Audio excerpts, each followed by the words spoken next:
Muito boa noite a todas as pessoas que nos assistem. É uma satisfação estar aqui com vocês, ter recebido o convite dos nossos acadêmicos e acadêmicas do curso de Medicina Veterinária da FMVZ para participarmos desse 17º Simpropira, mais especificamente do curso de Bovinocultura de Leite. Eu parabenizo a comissão organizadora pelo ótimo trabalho que estão fazendo. Tenho a certeza que o curso está sendo muito proveitoso para todos os participantes. Bem, o tema que me foi proposto foi, então, a extensão rural e seu impacto na sociedade. Então, vamos lá para fechar a nossa noite. Eu organizei esta apresentação em 4 grandes assuntos: o desafio do aumento da complexidade das relações sociais no mundo, a necessidade da informação, que é decorrente da necessidade de se encarar este mundo mais complexo, o acesso à informação pelos produtores, ou seja, se eles estão tendo ou não acesso à informação e como estão tendo esse acesso, e, finalmente, os desafios que se apresentam no contexto como um todo.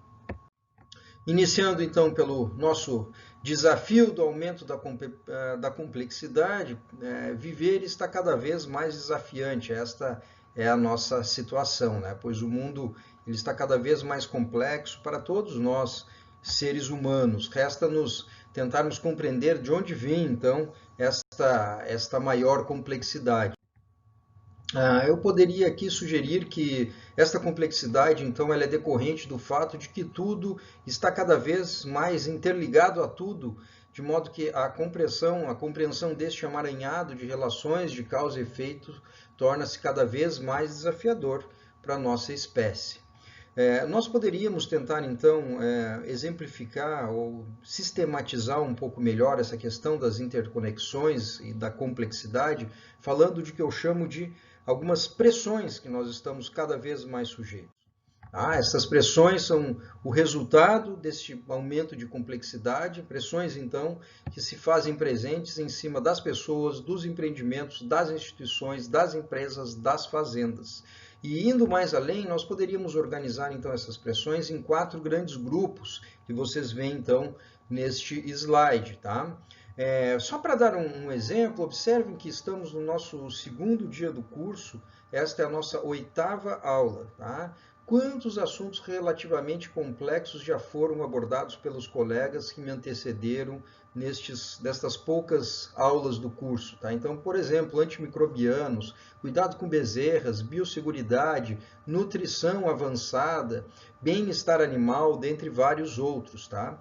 Então, o que acontece é que o avanço da ciência traz, sem dúvida, soluções, mas traz também o desafio de sua compreensão, ainda mais para aqueles que nem sempre são devidamente treinados ou instruídos para trabalharem com os resultados desse avanço científico, como, por exemplo, a maior parte dos produtores agropecuários. Tá? Então, veja bem, um profissional como nós, que estuda aí 4, 5 anos na graduação e mais 3 ou 4 anos na pós-graduação para tentar ser especialista em um determinado assunto, tá? E mesmo assim, ainda sempre temos muito a aprender, tá? Então, imaginem uma pessoa lá do campo, né, um agricultor, um pecuarista que nem sempre teve esse preparo, esta formação.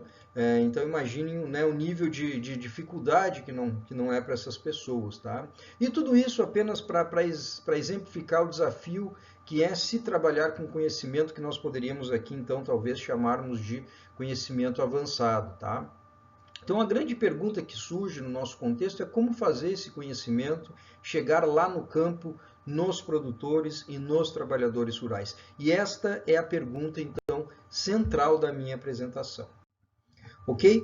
Bom, além dos exemplos que eu já dei, de que já foram tratados no nosso curso, né, se nós fôssemos listar brevemente alguns desses outros desafios da bovinocultura de leite, que eu chamei então de pressões, nós teríamos aqui, iniciando pelos desafios técnicos, né, talvez os principais deles, a questão da alimentação, genética de rebanho, doenças reprodutivas, aí incluindo perdas gestacionais, metrites, etc., intervalo de parto, casco, sanidade, aí dentro de sanidade, vacinação, vermifugação, controle de ectoparasitas, a questão da qualidade do leite, controle zootécnico do rebanho, produtividade. Tá? Passando para outro grupo, grupo dos econômicos, né, nós poderíamos colocar aí a questão da gestão do custo, do lucro, questão das perdas, a sazonalidade, né, o problema da seca, e principalmente na região do Cerrado do Brasil, renda, geração de renda pela atividade e alguns outros. Passando para os sociais, a questão de geração, absorção de emprego, qualidade e condições do trabalho, capacitação, treinamento de mão de obra, legislação trabalhista, sucessão familiar é um desafio para a atividade, organização da cadeia produtiva como um todo. E, finalmente, né, falando um pouquinho dos ambientais, a questão das emissões de gás de efeito estufa, perdas de nitrogênio e fósforo, que são contaminantes muito sérios hoje em dia, erosão do solo, a questão do Código Florestal, uso da água, uso da energia, dejetos, bem-estar animal e alguns outros. Tá? Então, na prática, o que nós temos é um leque enorme de desafios que acometem os empreendimentos e acometem a produção de leite no campo. Tá? Passando então para analisar o setor que nós estamos aqui tratando, né? O resultado desse aumento que eu estou chamando de pressões e de desafios de uma forma geral, ele pode ser traduzido na evolução do número de propriedades rurais que produzem leite no Brasil, se nós pegarmos aí, por exemplo, os últimos quase 25 anos. O que vocês veem neste slide, então, são os dados do IBGE, dos últimos 3 censos agropecuários do IBGE. Então, observe no detalhe, a primeira barra, em 1996, nós tínhamos aproximadamente 1.810.000 propriedades que produziam leite de vaca no Brasil, que passaram para 2006 para 1.350.000, o que representa aí uma queda de mais de 25% em 10 anos. Tá? E essa queda de 25% é alguma coisa como 460.000 propriedades que saíram da atividade e passando aí para 1.170.000 propriedades mais recentemente, ou seja, em 2017, que é o nosso último censo. Então, uma queda de mais 13% entre 2006 e 2017. E o que significa outras 180.000 propriedades que saíram da atividade. Algumas pessoas, né, boa parte, há um número razoável de pessoas, eu diria, veem com normalidade essa redução do número de propriedades, essa saída de fazendas e de produtores do setor, como se fosse um ajuste normal ou talvez um avanço da sociedade. Eu respeito todas essas opiniões, mas eu penso diferente. Tá? Eu penso que o processo evolutivo poderia ser diferente.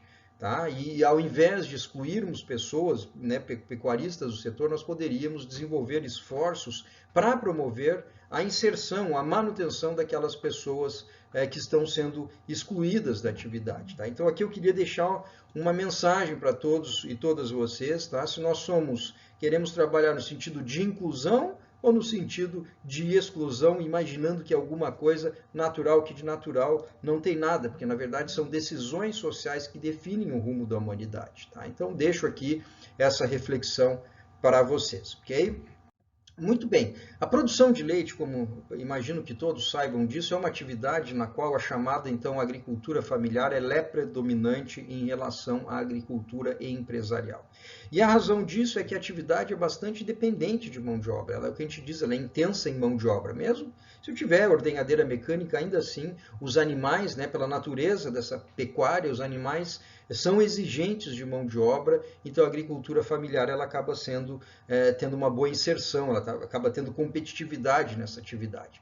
E é muito importante a gente deixar claro também que a agricultura familiar ela não deve ser confundida com uma agricultura necessariamente pequena, ou atrasada, ou arcaica, ou coisa do tipo. Não, tá? Isso não existe essa relação direta. Muito pelo contrário, esse modo de produção ele pode ser bastante eficiente, como eu acabei de comentar. Tá? Pode ser eficiente, pode ser competitivo, além de ser absorvedor de mão de obra, né? Então geração de trabalho no campo. Então, mas se nós compararmos aí nos 2 últimos censos, agora pegando os 2 últimos censos, então 2006 e 2017, observamos que esse modo de exploração rural, ou seja, a agricultura familiar, vem perdendo espaço para a agricultura empresarial, como a gente pode ver nesta figura. Então, vejam vocês, à esquerda na figura nós temos a agricultura familiar. E o bloco da direita nós temos a agricultura empresarial. Vejo que o número de estabelecimentos da agricultura familiar reduziu em 9,5% nesse intervalo de 10 anos, enquanto o número de estabelecimentos rurais na agricultura empresarial aumentou 35% nestes mesmos 10 anos. Já o número de pessoal ocupado também reduziu na agricultura familiar, alguma coisa em torno aí de quase 18%, entre 17% e 18%. E, por outro lado, também aumentou na agricultura empresarial, aumentou aí 16,4%, tá?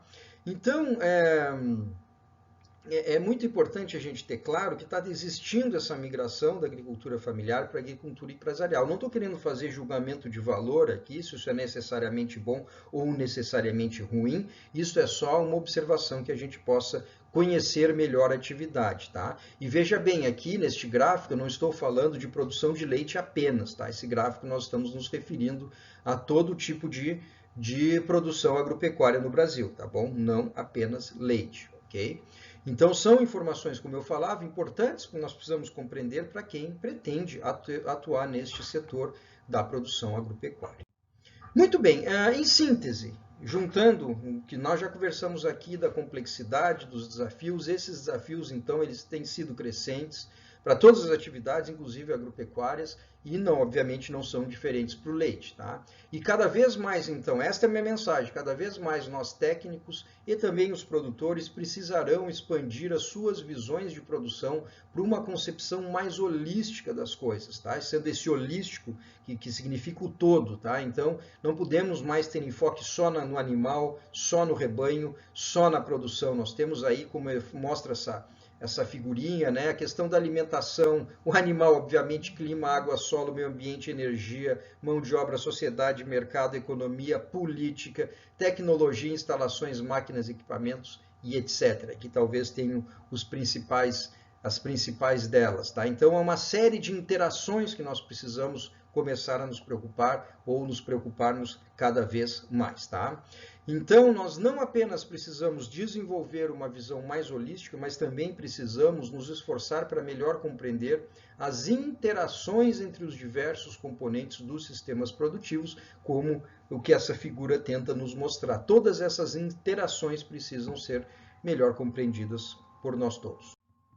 Muito bem, nesta outra ilustração aí do Sebrae, né, a fonte está bem clara aí, nessa ilustração do Sebrae nós temos mais um exemplo disso, então, no qual a instituição, ou seja, o Sebrae, ele chama a atenção, né, para os principais pontos que se deve atentar para tornar a cadeia de produção de leite como um todo mais sustentável. Então, vejo, né, nós não temos nenhum objetivo aqui de analisar cada um desses pontos, é óbvio, mas o objetivo meu com esta figura é mostrar para vocês o tamanho da complexidade envolvida, de fato, numa gestão coordenada, integrada e eficiente com vistas à sustentabilidade da produção de leite. São muitas interações, muitos aspectos que nós temos que estar preparados para conseguirmos encarar.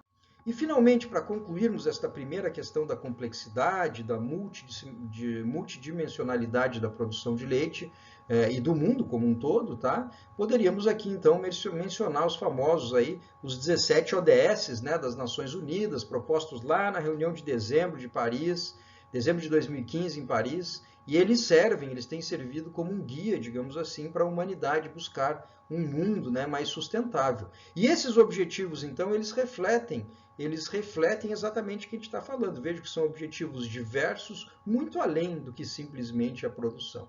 Então, do que produzir e consumir, tá? Então, nós somos cada vez, e seremos, e vocês, né, jovens, serão cada vez mais desafiados a terem essa visão mais holística para conseguir, então, lidar com essa complexidade que apresenta no mundo e também nesta atividade.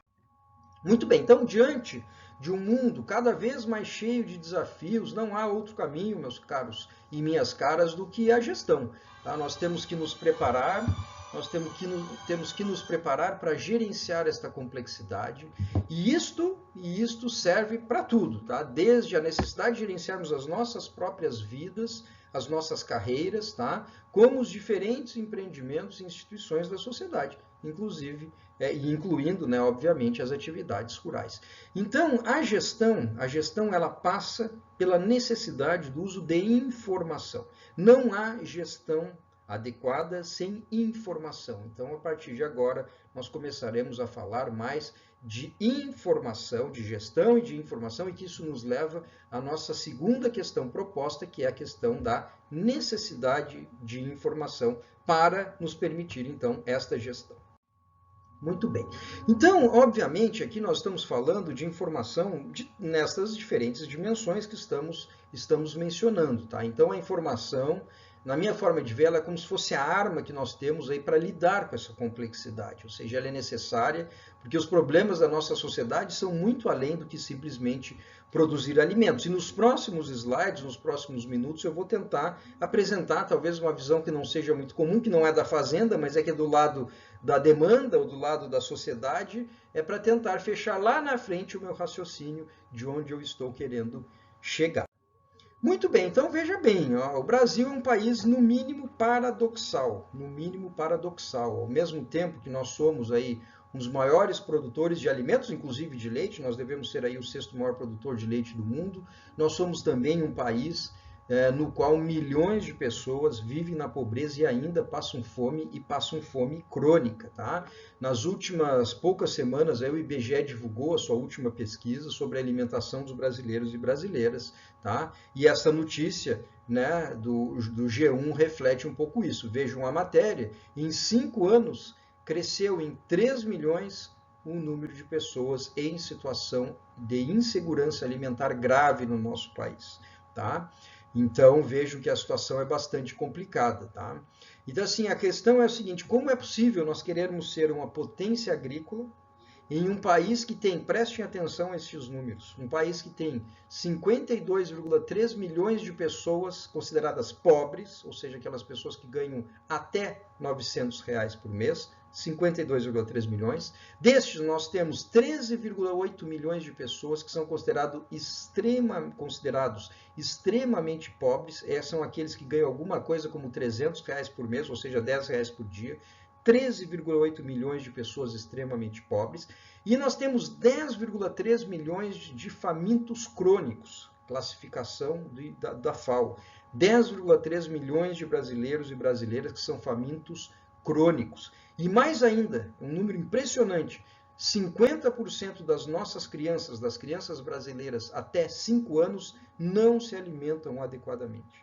É um número que nos entristece. Vou repetir, 50% das crianças até 5 anos no Brasil não se alimentam adequadamente por falta de renda, por pobreza.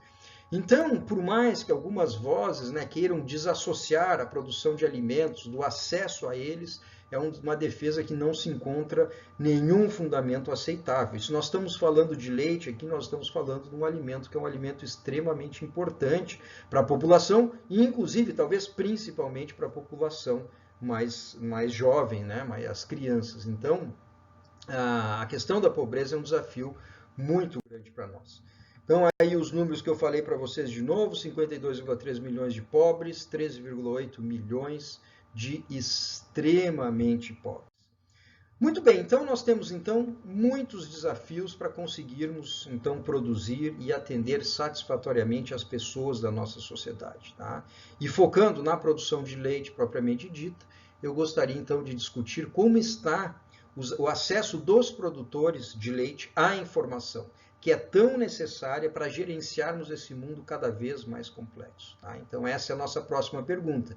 Como os produtores podem ter acesso à informação ou ainda, quem que está levando essa informação para o campo, para os produtores, ok? E a extensão rural, né? A extensão rural é a atividade que, por definição, estende o conhecimento, ou seja, que leva a informação às pessoas do campo. Tá? Então, aqui eu apresento uma concepção de extensão rural para vocês, que eu gosto muito, tá? É o conjunto, então, de atividades educativas, de apoio, de comunicação que permitam a adoção de novas técnicas pelos usuários. É a extensão que leva, então, informação, conhecimento para ajudar os produtores na gestão das suas atividades e da sua fazenda e da sua vida no dia a dia. Uma outra concepção, que eu gosto muito também, tá? A extensão rural, ela ensina as pessoas a identificarem seus próprios problemas, ajudando-as né, adquirir mais conhecimentos, habilidades e estimulando-as a encontrar, então, alternativas de solução para a dificuldade que elas se defrontam no seu dia a dia. Então, eu sempre gosto de destacar e relembrar, que é uma coisa meio óbvia, mas muitas vezes nos esquecemos, achamos que extensão e assistência técnica é uma coisa apenas técnica, mas é muito mais do que isso. É um processo educativo, tá? Então, é um processo educativo no seu âmago. Então, desenvolvendo este enfoque educativo que nós devemos ter claro que a educação, né, é ensinar a pensar, ensinar aqueles produtores a refletirem sobre seus problemas e agirem de forma que mais lhe convém a si, a sua família, a cadeia produtiva e a sociedade, a coletividade como um todo. Se nós fôssemos, então, resumir, né, em síntese, nós podemos dizer aqui que a extensão rural ela tem dois grandes objetivos, né? Eu espero não estar sendo muito simplista aqui, mas dois grandes objetivos aí. Um objetivo de produtividade, obviamente, de melhoria técnica para levar ao aumento de produtividade e espera-se também de rentabilidade, tá? Mas não só isso, também um objetivo de melhorar o bem-estar destas pessoas, desses produtores e dessas produtoras que vivem lá no campo. Os dois grandes objetivos da extensão.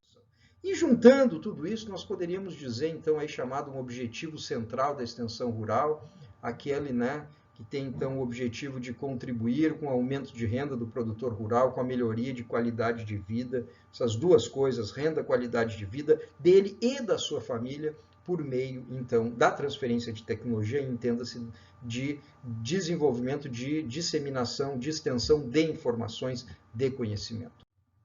Muito bem, e mais uma vez, né, desculpe se eu estou insistindo nessa tecla da visão holística, mas mais uma vez nós precisamos deixar claro que se eu quero atingir aquele objetivo de bem-estar do produtor, eu não posso abrir mão de uma visão holística da sua propriedade rural, não posso ter só aquela visão, não, eu vou lá para cuidar, né, só da vaca. Claro que há profissionais, né, que trabalham exclusivamente, são especializados, não há nenhum problema nisso, mas aqui nós estamos falando de uma extensão rural efetivamente mais holística, que está preocupada em contribuir com o desenvolvimento dos produtores, da sua família de uma forma geral, e aí para isso, então, nós precisamos desta visão cada vez mais holística, como nós falamos lá no nosso início da nossa conversa.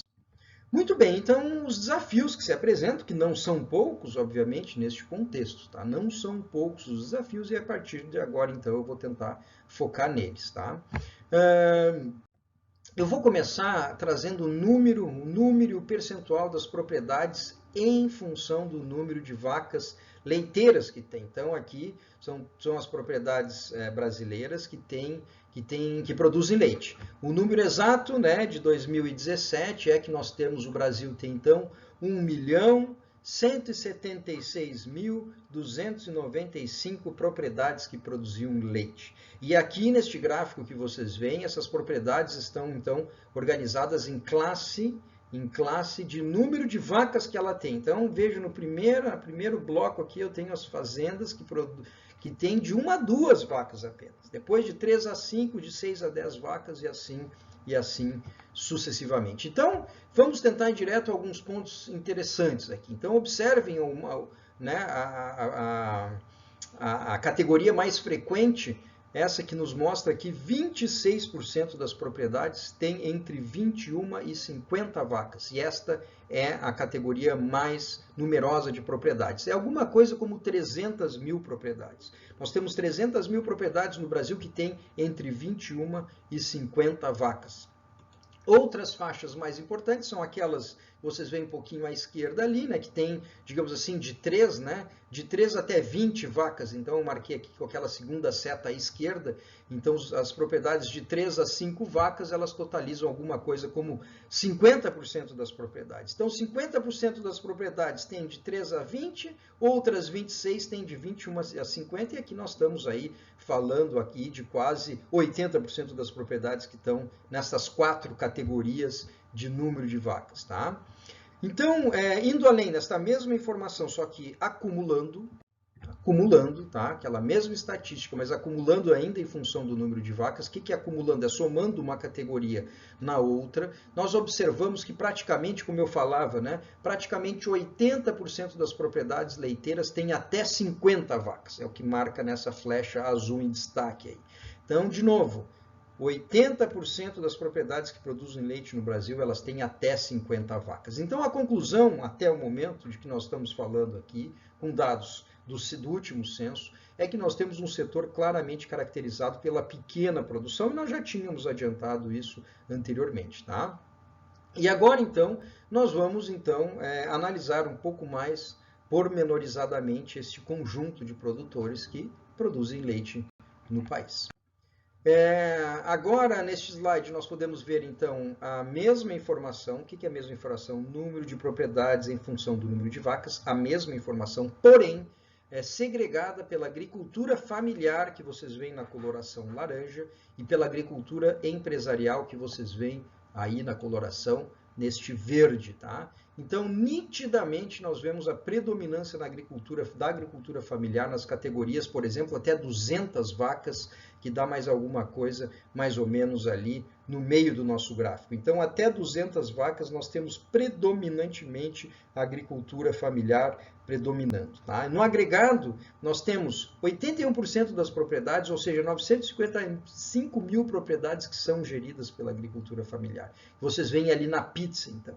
Então, na pizza, nós temos todas as propriedades, 81% são familiar, 19% são empresarial. Nós estamos falando de 955 mil propriedades de um lado contra 221 mil propriedades do outro. Tá? Então, é muito importante que conheçamos, né, como que é essa distribuição. Muito bem, agora o volume de leite produzido. Vejam as categorias, tá? As categorias continuam sendo em função do número de vacas, relembro, em função do número de vacas, porém não é mais número de propriedades que vocês veem no eixo dos Ys, mas sim a produção de leite. E eu repeti ali em cima à esquerda, com um azul um pouco mais forte, eu repeti o mesmo gráfico anterior, que era quase a mesma informação, mas antes era número de propriedade, agora eu estou falando de volume de leite, tá? Então, a categoria de propriedades de 21 a 50 vacas, que era aquela que dominava, ela continua dominando para a produção e ela é responsável por 28% da produção de leite. Então, ela tem 26% das propriedades, mas ela produz 28% do leite do Brasil. E eu coloquei o gráfico de vacas para vocês verem que há, nesse novo gráfico do azul clarinho aqui, há um certo deslocamento dessa curva para a direita, tá? O que significa aí, o que indica que provavelmente a produtividade de leite por vaca é maior nas propriedades um pouco maiores, por isso que tem esse deslocamento um pouco à direita da nossa curva. É fundamental, se nós estamos falando de produtores, de perfil do produtor, de gestão de informação, é fundamental então que entendamos como é que é o perfil dos produtores, principalmente em relação à sua escolaridade, tá? É isso que a gente vai analisar e que eu procurei mostrar nesse gráfico aí. Então, veja bem, só que aqui eu queria esclarecer novamente que são todos os agricultores e pecuaristas do Brasil, não apenas os de leite. Todos, tá? Não apenas os de leite, que é para que a gente possa ter uma visão mais ampla aí, tá?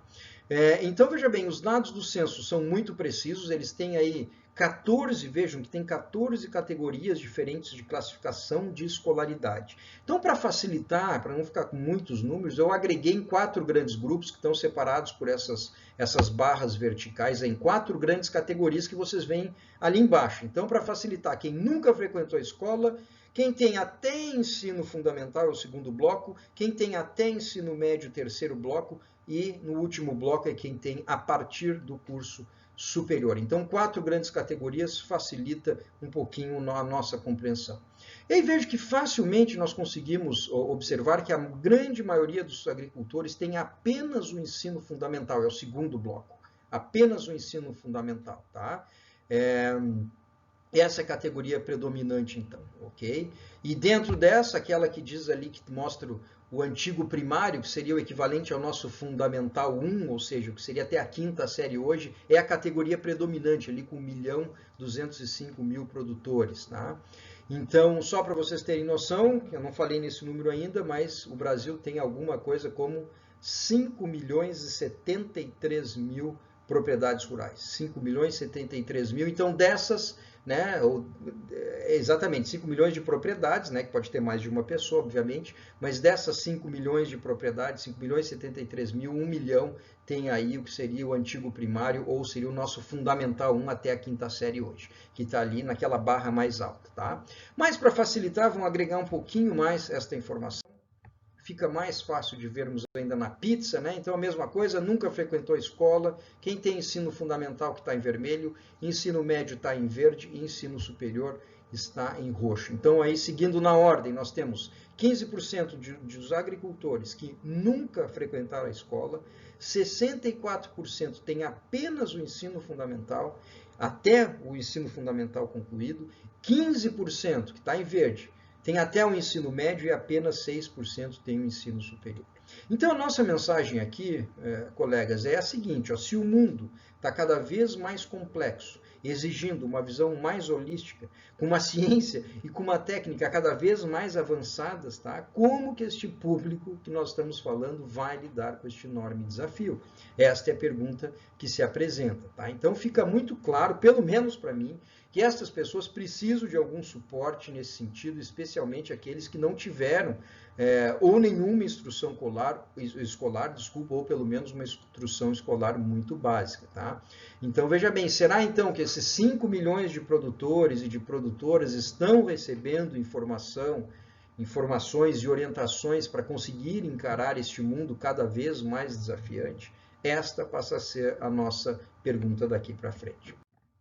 Então, a resposta, será que eles estão recebendo instrução, orientação técnica? A resposta vocês veem neste gráfico ainda da mesma base de dados, tá? Então, lamentavelmente, 77% dos produtores rurais do Brasil não recebem orientação técnica. 77%, mais de 3/4, tá? Apenas 23% recebe. Então, nós temos mais de 4 milhões de propriedades que não recebem nenhum tipo de orientação técnica e apenas 1.187.000 que recebem. Então, o que nós vamos fazer a partir de agora? Infelizmente, nós não temos muito o que fazer nesta fala com estes que não recebem. Vamos, então, tentar explorar como que estes 23% que recebem, de onde vem essa orientação técnica que eles estão tendo. E eu queria, de novo, deixar aqui, para passar esse slide, que fique bem claro para vocês que 3/4 dos produtores, dos agricultores e pecuaristas brasileiros não recebem orientação técnica, ok? Mais de 3/4. Mas vamos focar nos que recebem. Muito bem, então abrindo os dados dos produtores que recebem assistência técnica ou orientação técnica, como chama o IBGE, este gráfico então mostra a origem a origem da orientação técnica que eles recebem, e já está em ordem, do mais importante para o menos importante, tá? Então veja bem, a primeira coluna aí, 388.000 produtores. Esta é a principal fonte de informação, e é o Estado, vocês vejam ali que está falando do governo federal, estadual, municipal. Então, esses 388.000 produtores recebem orientação do Estado. E o Estado, nas suas 3 esferas, ou seja, o sistema público, é o mais importante provedor de orientação técnica para os produtores do Brasil, tá? Em segundo lugar, 316.000, vocês veem que essa orientação vem do próprio produtor. Ou seja, é produtor que busca orientação técnica ou tem formação técnica que ele mesmo consegue se suprir de informações. Ele dá um jeito de buscar e ele mesmo provê orientação técnica para ele. É a segunda barra. Em terceiro lugar, vocês veem que surgem as cooperativas, tá? Depois vem as empresas integradoras na ordem, com mais 184.000. Depois vem as ONGs ali com alguma coisa como 28.000 propriedades que recebem orientação de ONGs. Depois nós temos, 28.000 recebem de empresas privadas de planejamento, tá? E depois nós temos as ONGs ali com 8.662 propriedades. Então tá bem na ordem de quem provê orientação técnica para os produtores, tá? Então, nós vamos começar então a explorar um pouco mais quem que está recebendo cada um desse tipo de orientação. Mas antes disso, nós vamos analisar um pouquinho mais a questão da fonte da orientação técnica em relação ao tamanho da propriedade. Muito bem, então observem neste outro gráfico, tá? Que mostra o percentual das propriedades que recebem orientação técnica, em função do tamanho da área da propriedade. Então, nós temos propriedades de 0 a 0,1 hectare, até propriedades de mais de 10 mil hectares. Então, o que esse gráfico mostra? Ele mostra o percentual destas propriedades, destas extensões, que recebem algum tipo de orientação técnica. Então, vamos pegar duas classes só para facilitar. Vamos pegar aquelas que têm até 100 hectares. Primeira flecha um pouquinho mais à esquerda, apontada para baixo, está mostrando ali propriedades que têm até 100 hectares. Então, das propriedades até 100 hectares, naquele grupo ali de 50 a 100 hectares, só 25% delas têm acesso à orientação técnica. Vocês veem no eixo do Y, que é 25% mais ou menos. Já dentre as propriedades que têm mais de 10 mil hectares, 80% delas têm acesso à orientação. Então, esse gráfico mostra claramente que há uma relação praticamente direta entre tamanho de propriedade e acesso à orientação técnica. Ou seja, quanto menor a propriedade, menos acesso. Vocês veem os primeiros blocos ali, não chega a 10%, pessoal. Quanto menor a propriedade, menos acesso à orientação técnica. Quanto maior a propriedade, mais acesso à orientação técnica. Então, qual é a mensagem por trás disso? Nós temos um mundo complexo que exige informação para permitir a nossa gestão, para enfrentar essa complexidade, e os produtores não têm uma escolaridade, talvez, que nós gostaríamos que tivesse. A gente vê que eles são os que estão sendo menos orientados em relação à técnica, ok? Agora nós vamos abrir o percentual, ainda os 23%, tá, que recebe orientação técnica, pelo tipo de instituição que está provendo a orientação para elas. Então, neste gráfico, vocês veem em verde, aí nós vamos começar pela orientação técnica que vem das instituições públicas, ou seja, os órgãos do Estado. Tá? Então, aqui neste grupo, nós temos principalmente as instituições estaduais de extensão rural e assistência técnica, como as EMATERs, no Rio Grande do Sul, por exemplo, Paraná, Minas Gerais, aí o INCAPER no Espírito Santo, a antiga CAT no estado de São Paulo, hoje CDRS, né? E várias outras. Então, todos os estados têm uma agência pública estadual de assistência técnica. E estas que são responsáveis por este gráfico. Tá? Então, observem neste gráfico que quanto menor a propriedade, tá? Mais à esquerda, mais importante percentualmente é o papel das instituições públicas de extensão rural. Então, observem que para as propriedades menores, elas são aquelas que estão sendo mais supridas pela orientação técnica que provém dos órgãos estatais. Tá? Então, esta é a leitura que nós fizemos daqui. Se nós pegássemos a primeira barra, né, que são propriedades até 0,1 hectare, das que recebem orientação técnica, destas propriedades até 0,1 hectare que recebem orientação técnica, 60% dessa orientação técnica vem exatamente dos órgãos públicos de extensão. Tá? Então, esta é a informação que tem por trás disso daqui. De novo, quanto menor a propriedade, mais importante é a participação da extensão pública no provimento de orientação para estas unidades produtivas. Passamos agora para as ONGs, tá? As ONGs. E o que eu quero chamar a atenção, vocês vão ver que o gráfico está bem concentrado nas propriedades menores, vocês vão começar a ver que o pico do gráfico, né, o pico da curva, vai começar a se deslocar para a direita. Tá? Ou seja, cada vez mais que eu for avançando, são propriedades maiores que estão sendo mais, digamos assim, assistidas por esses órgãos. Então, aqui nós temos as ONGs, tá? Então a gente já vê que são propriedades não tão pequenininhas que têm maior participação das ONGs, ok? Mas ainda são propriedades pequenas. A gente vê que ali predominantemente propriedades até 1, 2 hectares são aquelas em que as ONGs são as mais importantes provedoras de assistência técnica. Passando agora para as empresas integradoras. O que são as empresas integradoras? E aqui nós temos o exemplo claro aí da produção de aves e de suínos, tá? Claramente. Então, são empresas que compram, né? Que compram a produção dessas fazendas e elas, então, provêm orientação técnica. Muito importante para esses dois setores que eu citei, avicultura e suinocultura integrados. E a gente observa que o pico da curva vem um pouco mais para a direita ainda. Nós estamos falando aí de propriedades de 2 até 50 hectares, onde percentualmente as integradoras são mais importantes para estas propriedades. Cooperativas, observem que o pico continua vindo para a direita, então as cooperativas são importantes também, tá? E aí nós estamos falando aí de propriedades predominantemente de 10 até 500 hectares, que são aquelas nas quais as cooperativas têm um papel mais importante. E finalmente as empresas de consultoria, né, que o IBGE chama aí das empresas privadas de planejamento e de assistência. Então, como era de se esperar, são as fazendas maiores, né, que acabam tendo um percentual maior de participação nestas empresas de consultoria. Isso é meio óbvio, né? Elas têm condições, têm renda e conseguem pagar por uma assistência privada dessas empresas, ok? Ou desses consultores, tá? Em síntese, meus caros e minhas caras, juntando tudo que a gente conversou até agora, vejam bem, em um mundo cada vez que nos exige cada vez mais e que exige cada vez mais dos produtores, esses produtores nos quais a grande maioria deles não tem instrução para enfrentar essa realidade e que mais de 3/4 deles não estão recebendo nenhuma orientação técnica, esta é a situação que a gente está vendo, tá? Então, eu deixo, ao invés de deixar respostas, eu vou deixar perguntas para vocês aqui, tá? Primeira delas, é isso que nós queremos para a produção de leite do Brasil? Que desapareçam 3 dentre 4 produtores de leite? É isso que nós queremos? É essa a situação? Essa é a primeira pergunta, tá? E a segunda pergunta, derivada dessa primeira, o que cada um de nós, o que cada um de vocês pretende e pode fazer nesse contexto?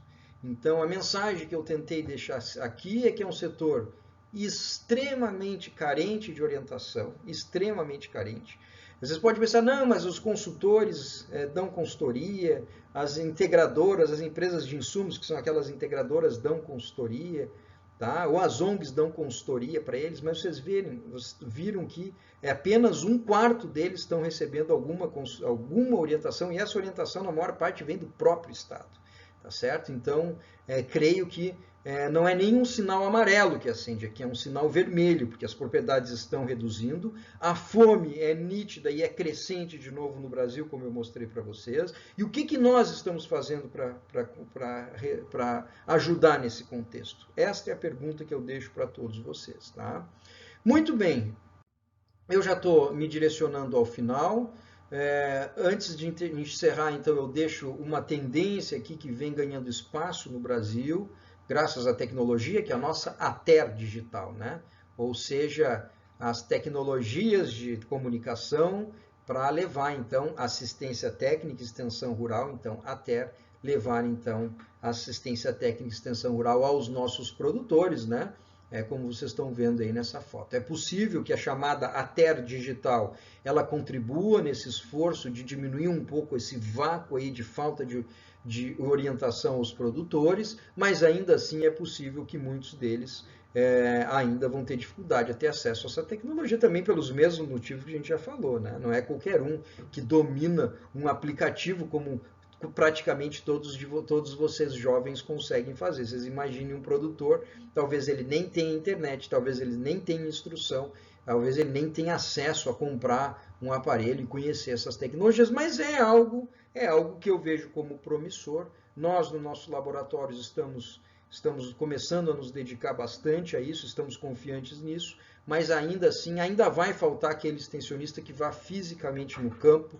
Como que eu vou fazer uma cesariana numa vaca à distância? É óbvio que não vai dar certo. Como que eu vou fazer um teste de mastite à distância? Também provavelmente, muitas vezes eu preciso do clínico lá, tá? Como que eu vou fazer uma análise de solo à distância? Também me parece um pouco difícil. Vai ajudar, mas ainda assim não vai substituir o trabalho de campo dos assistentes técnicos e dos extensionistas. Eu acho que era basicamente isso que eu tinha para compartilhar com vocês, tá? Eu agradeço a atenção de cada um, deixo o meu e-mail, fico à disposição para interagir com as pessoas que tiverem interesse e agradeço mais uma vez pela atenção de todos. Muito obrigado.